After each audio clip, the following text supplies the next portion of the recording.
من ضمن الحاجة اللي بتحزن الواحد وبتخليه بجد بجد بقمة حزنه وطرد الأم، وبيطردها من بيتها. يعني لما ابن بيطرد أمه لمجرد إن زوجته مش قابلاها أو حصل مشكلة أو في أي حاجة حصلت أو من النوعيات اللي زي دي. ومش بس كده، لا، لو ما بتلجأ لبنتها، بنتها كمان بتديها مبلغ وبتقولها معلش مش هينفع رغم ان بنتها متطلقة وقاعدة لوحدها. فلكم ان تتخيلوا، وهنعرف انتقام ربنا منهم كان ازاي وايه اللي حصل، والست دي حصل فيها ايه بسبب نوعيات اللي يعني لا هم عندهم ضمير ولا هم يعتبروا بشر. ده الحيوان نفسه، الحيوان بيخاف على ابنه وبيخاف على اهله وبيخاف على وليفه زي ما بيقولوا كده. بس قبل ما نبدا يا ريت نشترك في القناه وتفعل زر الجرس، واسالكم لاجدع مدينه. ويا ريت يا جماعه نشير المحتوى ده عشان كل واحد جاحد على امه او جاحد على ابوه او جاحد على اي حد كبير مسن يعرف ان ربنا سبحانه وتعالى ان ربك لبالمرصاد. ونبدا عشان وقت حضراتكم. القصه بدات ام عاديه، انسانه عاديه ربت عيالها وكانوا قاعدين في شقه جار قديم والكلام ده يعني. فالمهم الاتنين كبروا وبنتها كبرت وجوزتها وشقت طريقها، واجي ابنها لما كبر وجه يتجوز قالت نتجوز معاها. يعني ما فيش بقى، هو على قده والشقق غاليه زي ما انتم عارفين وايجاراتها غاليه، فقالت تقعد معايا يا ابني وخلاص وهو ايه. فالمهم اتجوز وقعد. فعدى سنة واتنين وتلاتة، فابتدت المعاملة تتغير لما مراته بقى خلفت. جت ايه متضايقة منها ومش واخدة راحتها وبتتضايق وكل مرة خناق معاها، وابتدت ايه مراته تسيطر عليه. لمجرد انت طبعا عارفين الحاجات اللي بتحصل كتير من النوعيات دي كلنا سمعنا عنها. بس اللي ما سمعناش عنه يا جماعة ابنها يوصل لمرحلة ان هو يخليها ويحدد لها مكانها اللي تقعد فيه. يعني هي مديها اوضه ومديها زي وقت تكون فيه عشان خاطر ايه بتبقى براحتها وعشان خاطر مراته ما تزعلش وما تتضايقش، عشان طلبت منه انها تقعد لوحدها. فهو طبعا ما معهوش ان هو يجيب فلوس انه يجيب يأجر شقه، وقد كان.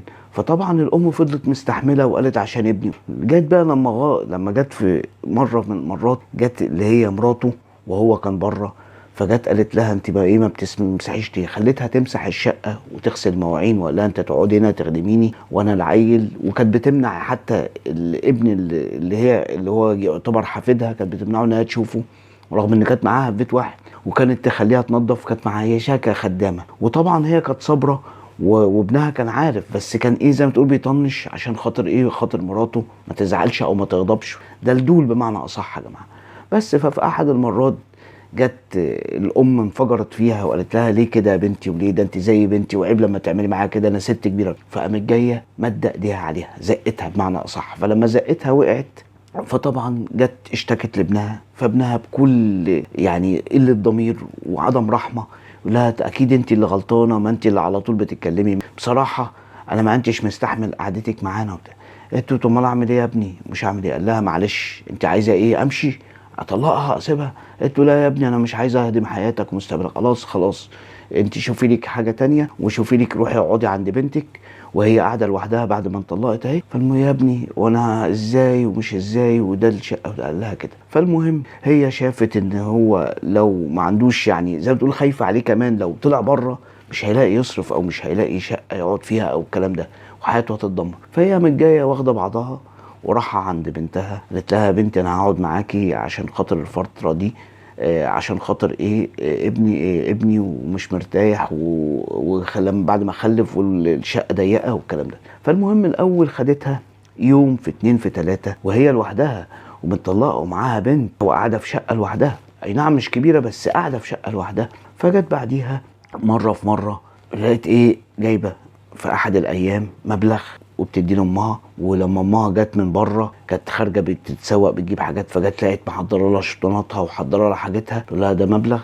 معلش يا اما انا مش هينفع تقعدي هنا معايا عشان انا بيجي لي ناس زي ما انت فاهمه كده، وانا ايه مش هينفع وبصراحه وجودك مش هينفع هنا في الشقه دي. فده مبلغ، شوفي لك اي شقه او اوضه كده وانا هبقى اودك وهبقى اديكي كل فتره كل شهر انا هبقى اديكي ايه مبلغ، والمهم وهبقى اودك يعني وازورك. فالمهم الام اتصعقت قالت لها طب اروح فين اجي منين، ده انا ماليش حد، ده انا حتى اخواتي كلهم اتوفوا، يعني انا كان ليا اختين اتوفوا ما فيش حد اروح له، ما عنديش اي حد اعمل ايه. لا معلش مش هينفع، وهتعرفوا ليه هي عملت فيها كده او ليه هي مشيتها. فالمهم الست نزلت طبعا فضلت على راحت عند اللي هو المترو وقعدت، فضلت قاعده. فطبعا من الناس ايه مالك، الناس طبعا ولاد الحلال كتير، مالك ومش مالك. فالمهم جم قالوا لها، فجت واحد ابن حلال ابن حلال، فكان عنده دور كده في عماره، دور يعني دور ارضي كده صغير زي بدروم كده، فخدها لا اقعدي هنا، ست كبيره ومفيش اي حاجه، واللي تقدري تدفعيه ادفعيه ومفيش اي مشكله. نيجي بقى للولد، ربنا سبحانه وتعالى انتقامه منهم كان ازاي يا جماعه؟ اولا جه اللي هو ابنها لما جه في الشقه، وهي كانت دايما بتتخانق معاها، ودايما هي عايزاه مش عايزاها في الشقه. ده مش عشان خاطر هي مش واخده راحتها، بالعكس ده هي كانت بتخدمها، كانت بتمسح. يعني امه دي هي اللي كانت بتنظف وتمسح وتغسل وتطبخ وتعمل كل حاجه، ما بتعملش اي حاجه. لكن بالنسبه للانسانه اللي هي مرات ابنها ده، دي اصلا كانت مش عايزاها، عشان كانت بتخون ابنها اثناء ما كان بيبقى في الشغل، لانه كان بيشتغل طول النهار ويرجع بالليل بس على النوم. فكانت بيجي لها واحد تعرفه من ضمن الناس اللي تعرفهم زمان، وكان بييجوا بيقضوا مع بعض وقت، وايه بيعمل بحجه ان هو بياع وبيجي والكلام ده كله. فطبعا ابنها مع الوقت جه حصل اللي حصل، واكتشف الموضوع ده بالصدفه لما جه واحد بيقول له ده انا شفت واحد نازل من عندك مش عارف ايه، وانت كنت انت ليك حد. فطبعا مع الوقت واكتشف الموضوع ده، فجه قام جاي قاتل مراته. طبعا لما عرف انها بتخونه، وجه قام جاي حصلت مشاده بينهم، فقام جاي قاتل مراته ودخل السجن طبعا، وخد حكم كبير طبعا، خد حوالي 10 سنين او تقريبا 15 سنه. دي بالنسبة لابنها وانتقام ربنا فيه، انه حصل ان هو يعني دخل حتى السجن في قضية شرف، يعني قضية ان هي مراته كانت بتخونه، وده السبب اللي كانت عايزاها تمشيها. التانية بقى اللي هي بنتها، وبنتها دي حوار يا جماعة، بنتها دي حوار. بنتها دي اصلا هي مش مسألة انها تقعد معاها، لا، بنتها دي كانت نظام ايه، نظام بتتعرف يعني على ناس وتعرف ده وتعرف ده. كانت شغاله نظام ايه بيجوا لها ناس اللي عايز مثلا يقضي ليله، لان هي كانت عندها يعني نظام ايه، عامله زي ايه، سوري في اللفظ يعني مومس ديليفري، او انا اسف في اللفظ، كانت شمال ديليفري. يعني كانت للاسف بنت ليل، وكان بيجي لها ناس معينه اللي كانت بتتفق معاهم عن طريق النت، عن طريق قنواتها اللي كانت عاملاها. فكان في بعض الاوقات ما كانش بينفع، فلما جت قعدت معاها طبعا قطعت عيشها في حاجه زي كده، وده كان طبيعتها ودي كانت طريقتها. والمفاجأة يا جماعة ان انتقام ربنا مش عشان هي بتعمل كده بس، او عشان بتمارس الرذيلة بس، او بتمارس سوري في اللفظ الدعارة كاس، لا، ده اللي حصل اكتر من كده. ده اللي حصل ان واحد ثبتها وضحك عليها، وجم عندها في الشقة، وما كانش واحد بقى، ده كانوا حوالي 5 أو 4، والأربعة دول أو ال5 دول عملوا عليها حفلة، وحصل واتبهدلت لدرجة انها يعني بهدلوها جامد، لدرجة انها دخلت في صدمة عصبية، ودخلت حالة نفسية يعني، ووصلت لمرحلة انها مفيش خالص.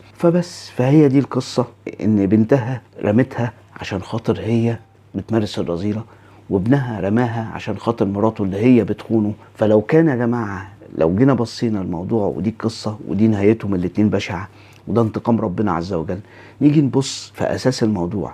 لو كانت الام لسه مع ابنها وبتقعد لسه قاعده مع ابنها، ما كانتش مراته هتقدر تخونه، ما تقدرش تجيلها الشخص اللي هيخونه ده، وكانت هتفضل شوكه في ظهرها انها قاعده ومعاها، مش هيقدر يجيلها عشيق ومش هيقدر تخونه ايا كان موضوع البيت يعني. ده بالنسبه للابن. اما بالنسبه للبنت، لو كانت قاعده معاها وما كملتش في الموضوع، وما كملتش انا اسف في الرذيله اللي بتعملها، وما كملتش في البذاءات اللي كانت بتعملها حاجه زي كده، وفضلت كانت اتصانت وما كانش حصل فيها اللي حصل.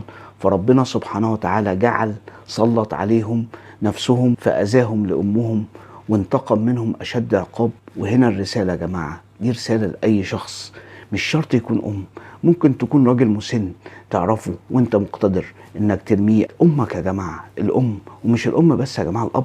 نفترض ان دي مش ده اب مثلا كبير في السن يترمي، لا، الام زي الاب. انا بتكلم على ازاي انت ابوك او امك يجي لك قلب، يجي لك روحك من جواك تجي لك انك ترميهم. هتحس بضميرك ازاي؟ انت ما تعرفش حسابك عند الله لو اهملت امك او اهملت ابوك في حاجه زي كده.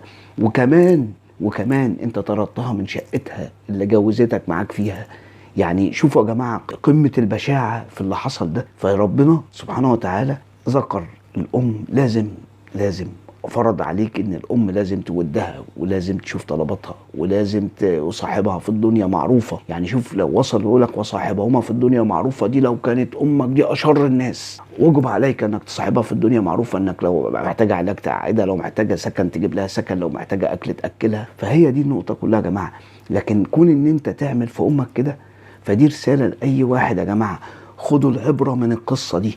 لاي واحده بتاذي امها وبتبهدلها، لاي واحد بيأذي امه وبيبهدلها، لاي انسان بيشتم امه او بيجي على لمراته على حساب امه، الكلام ده كله، فده كده كده اعلم اخي او اختي اللي بيشوفوني، اعلموا تماما قوي قوي قوي ان كده كده عقاب ربنا في الدنيا هتشوفه.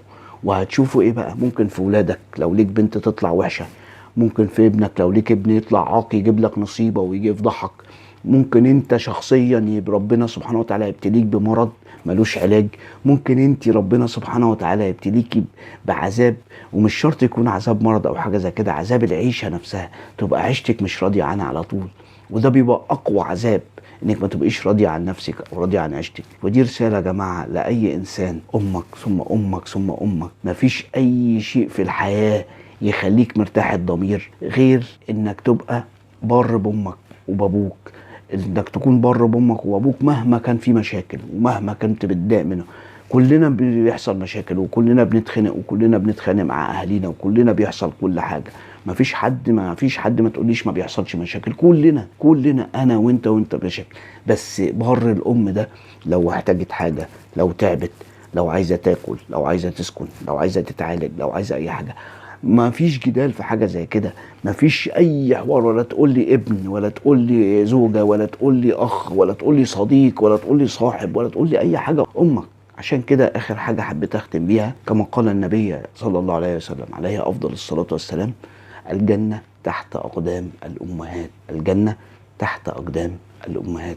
وعافانا الله واياكم من البشر اللي هم مش بشر اصلا، اللي الحيوانات فيهم رحمه عنهم، وربنا يا رب يسترها ويرحم امواتنا ويرحم امهاتنا وابهاتنا يا رب، ويخلي اللي عايشين ويزيدهم في صحه ويزيدهم في نعيم، في خير اولادهم وخير حياتهم، ويجعل دعواتهم لينا يا رب مستجابه، فانك انت السميع العليم يا رب. واللي وصل معانا لغايه هنا يا ريت يشترك في القناه، ويا ريت يفعل زر الجرس، واسالكم لاجد عملينا. وقبل ده كله يا جماعه يا ريت نشير المحتوى ده، لما بتشير المحتوى ده غيرك بيستفاد. وقبل كده قلنا يا جماعه ربما يشوفوا انسان بيتخانق مع امه، ربما يشوفوا انسان طرد امه بالفعل فيرجعها، ربما اي واحده تكون جحده على امها فترجع وتهدى وتعرف ان الله حق.